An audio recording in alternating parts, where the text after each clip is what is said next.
সামির, বাবা কি করছো? আজকে তো আম কিনে নিয়ে আসলাম বাজার থেকে। আমগুলো একটু কাটে দেখবো। বৃদ্ধ লোক বললো যে খুবই মিষ্টি আম হবে। আমার গাছের আম। এই যে আমটা নিয়ে আসছি। এখন আমটা কাটে দেখবো, আজকেই নিয়ে আসলাম আম। আমগুলা কেমন হবে সেটাই হলো এখন দেখার বিষয়। বৃদ্ধ চাচার কাছ থেকে নিলাম। এখন আমটা নিলাম এই জন্য যাতে হচ্ছে বৃদ্ধ কাকারও কিছু উপকার হয়, মানে তারও আম কিছু বিক্রি হলো। দেখো, ইয়ে করে দেখো, টিপে টাপে দেখো যে কোনটা খাওয়া যাবে আর কোনটা খাওয়া যাবে দেখে বাছে বাছে নিলাম কোনটা খাওয়া যাবে।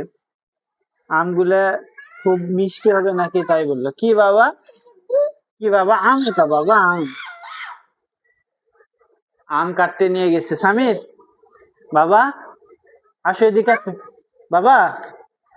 সামির আসো, এই যে আম আম কাটবে আম কাটবে, আসো আসো আসো, আম কাটবে।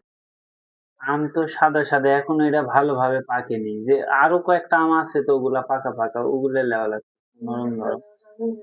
হ্যাঁ,